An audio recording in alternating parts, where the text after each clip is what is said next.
Hello and welcome to Scrolling with Ceazor. Today is April 22, 2026. I have about 15 tweets today, so I'm going to kind of jump really quickly through these guys. Hopefully I can get this done in 20 minutes.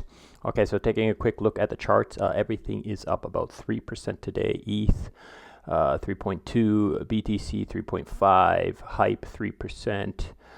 Sonic 3.6%, and so on. Looking good. Gold is down on the charts today, so it's not correlated today. Okay, moving on to the tweets. As always, though, this is not financial advice. This is only just my own biased opinions.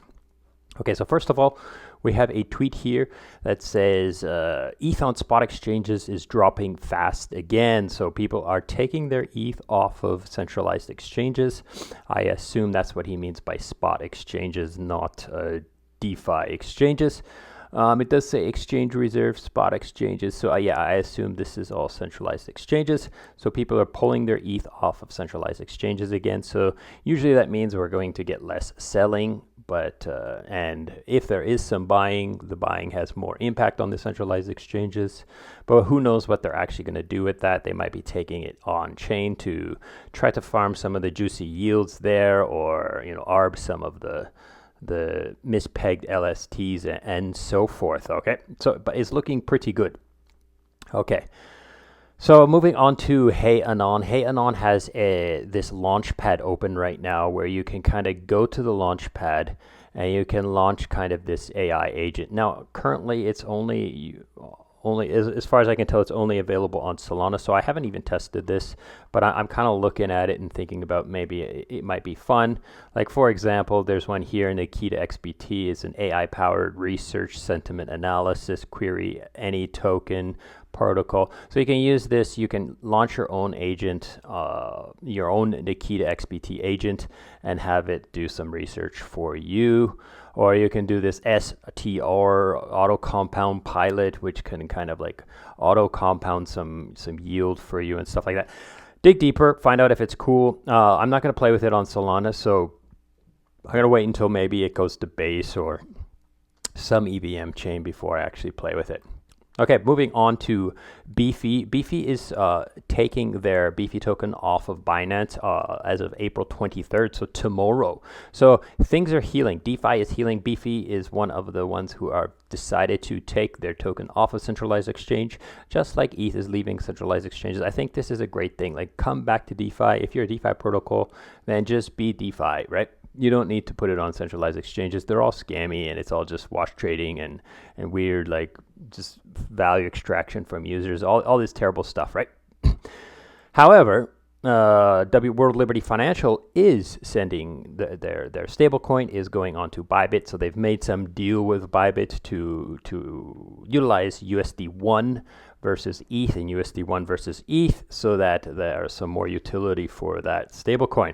I'm not going to trade this pair, either of these pairs, and I'm not going to use Bybit, and I am not going to use USD1 either. So I don't know, I thought I would share it and contrast that with what Beefy has done and what ETH has been doing on the centralized exchanges.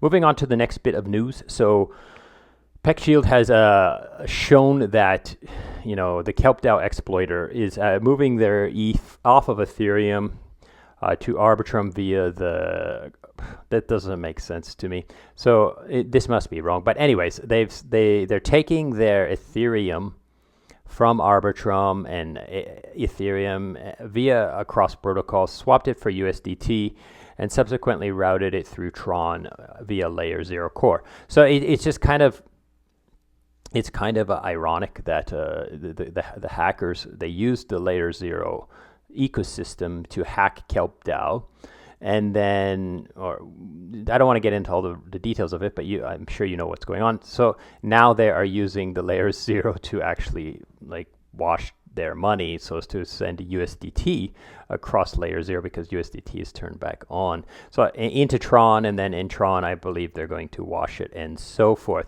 I think it's pretty crazy and a little bit ironic, but anyhow, that's happening now.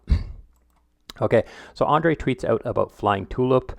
Now, I do have some bags in Flying Tulip, so I am a little bit biased on this, but I think these stats are pretty good. Okay, so 7.9% on USDT and USDC via 1x leverage fully looped on chain. So there's like this is some of the things Flying Tulip is doing with the deposits. Okay, so puts are earning. So the puts that you have are earning 50K a week. They've brought down spending of April to 73K. I believe that's a month. $1.3 million is sitting in capital, ready to do more buybacks of the FT token. The delta neutral strategy is only 0.1x leverage currently. Secondary price tracking divested capital NAV surprisingly well. So I don't really know what that means. I'm not going to dig into it too deep. But anyways, things are looking pretty good. You can check it out. I have a video on Flying Tulip. I'm going to try to cover Flying Tulip a little bit more because I do like it. People hate on Andre. They hate on, his history, but this product is pretty cool, and I think it has some legs to run on. It might take a little while to actually get up to speed, though. Okay, moving on. So we got a Clout here talking about the laundering of the Kelp DAO money, and so he's saying here, the only reason the hacker runs the illicit funds through Thorchain to BTC rather than just shoving it into Tornado for the future is they have a clear OTC buyer and washer to get the funds out the other side. The buyer is retarded. The best thing to do is with illicit funds is put it into the Tornado and wash it.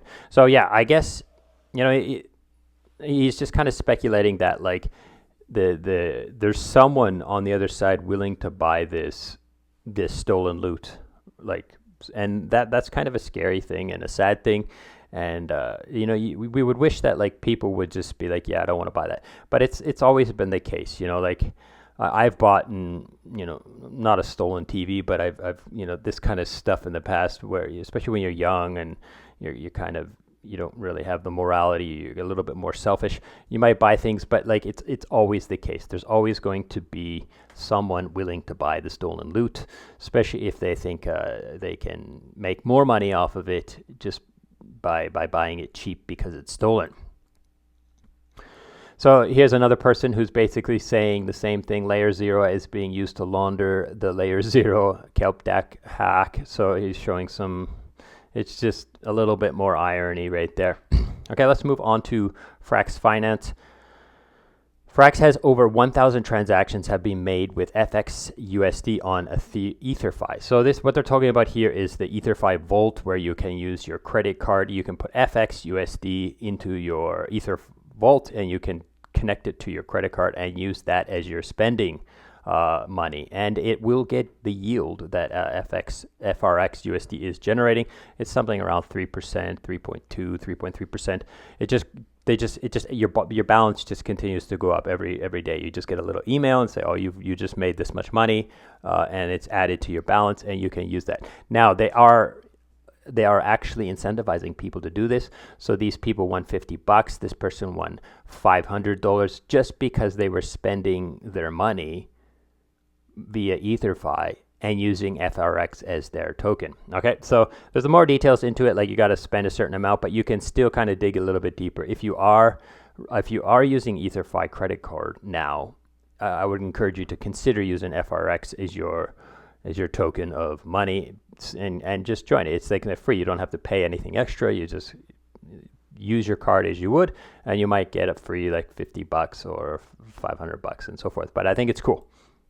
Okay, so now Yearn on Katana. I've done both. I've explained what Katana is in the past, but basically there are Yearn vaults on Katana, and if you deposit USDC or USDT or WETH into those vaults, then you're going to get boosted yield in COT tokens. So they've added some more. You can kind of see the numbers here. So the yield is boosted right now in these Yearn vaults on Katana. So check that out. I think it's a worthy endeavor. Okay, so Liquidity. As always, Liquidity, love them.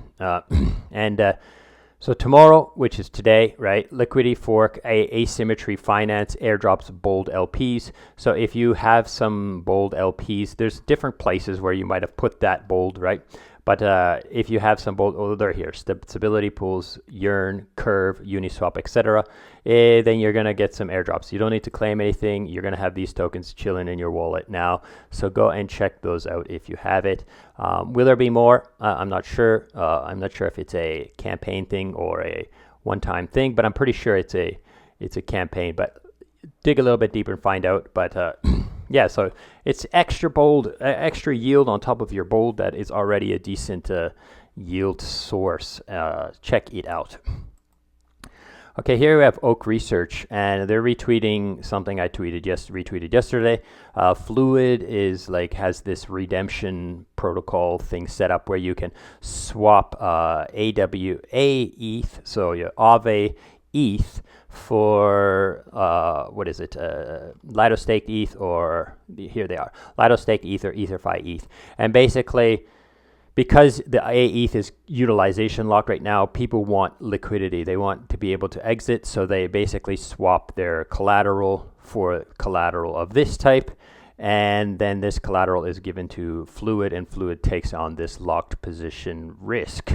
And of course, there's a haircut for this, but it just kind of goes to show, the number here, 400 million has been done already. The numbers look pretty juicy. I think there's been 170 unique individuals who have done this. So it's what it shows me is that individuals really, really are hungry, and they really care about being in a state of liquidness that they can exit at any time, and they're willing to take haircuts on it, especially a protocol like Aave, where do you really think Aave is going to be wrecked from here on out? Are they dead? I highly doubt it, but there are other possibilities too, that people are not just doing this purely because they want to be liquid. They might need to actually monitor their position, change some stuff, pay off some debt, or withdraw some of that collateral and put it to work somewhere else. So there is those kinds of people as well. There are definitely people who are have a more complex system or more complex reasoning than just, oh, I want to be liquid, right? And I'm willing to take that haircut to do so. But anyhow, those products are there. There are other products doing it as well, but it's pretty cool to see that, Fluid was able to jump in here pretty quick and give this service to people, and people were able to use it. Okay, so Baudram is talking about redemptions on Bold. So redemptions are scary, but if you take a look at this chart, what you can see is if you are delegating your interest rate to any of these delegations, there are 0 redemptions. All of the redemptions have been happening in the last 30 days because people are manually, the people who are running their positions manually, so not adjusting their redemptions. Those are the people getting redeemed when Peg, calls for redemptions. So he's like, yeah, you're much better off delegating. Now, if everyone delegates, there will still need to be some redemptions. So then it will shift over to who's the better delegator, or maybe it might end up being quite evenly distributed at that point. So you're not completely safe. But at this point, when there are manual people running these things and they don't want to give any of the juice to these delegators, no fees for the delegators, they think, then those are the people who are getting redeemed. So anyhow, you can check that out. It might be a case of people are using this as some way to sell, but it's kind of ridiculous to sell this way because you're selling the bottom then. But anyhow, you can check that out. Consider delegating if you are. Okay, so FRX USD. So someone said to Cyril here, can I mint FRX at scale? And he's like, I got this DM from someone yesterday, and he's like, oh, the answer is quite different. So he's got a long tweet here that kind of explains how this works. And you can read through all of the details. I can't get into it because I don't have a lot of time for this, and I got to stop pretty quick. But I think it's pretty cool. Yes, the answer is yes, because the way the system works is can I mint a very large amount of FTX at once to do so in size, and can I sell the very large amount of FX at once to either farm? So those are the kind of the questions, and the answer is yes. Using FX Mint, your only limitation is your LTV, and you can mint up to 88%. This means you can deposit 100 of, so we got that. How is this selling happening? The second reason is more interesting, where FX truly shines versus other CDPs. FX liquidity, in other words, the ability to sell and build upon, relies on two things. The curve pool, right? Which is efficient, which is easy, and so forth, easy to understand. And the stability pool known as FX Save. So basically, the point of this is that because of the FX Save peg stability mechanism, that if you start selling and dropping the peg of FX USD, then the stability pool will come in and correct it quite automatically and easy. So yes, you can try to sell $1 million right away. But what I would suggest you to do based on this is not just dump $1 million through the market. Send in 100K through, and then let the peg the stability pool correct the peg, and then send through another 100, and then send through another 100. So do it little by little. Now, of course, you got to consider gas costs and stuff like that, and maybe 100K is not the best number of it. You can do a little bit more math if you want, but that's my suggestion, is to just send through little by little instead of trying to send through $1 million at once. But $1 million does go through with only about $350 worth of loss, which is not too bad. Okay, so that's it for today. Hope this is. Oh, I do have one more thing. I'm sorry. So there is Pharaohs here. Pharaohs is an awesome stablecoin dashboard that tells you all the possible information you could possibly want on all kinds of stablecoins. Now, they do have this funding thing, and it's quite transparent. They're clearly showing you what are the costs to run this thing, and they're basically asking for some support. You can either send them some directly tokens, or you can use Giveth to send them some tokens. And Giveth is the kind of thing where, if I give $1, then Giveth gives $1 or some amount. So, you can have a bigger impact with your funds. So consider using that, especially if you think this is a pretty cool product and you think it's worth using. So that's it for today. I hope this has been interesting and useful. Thank you for listening, and goodbye.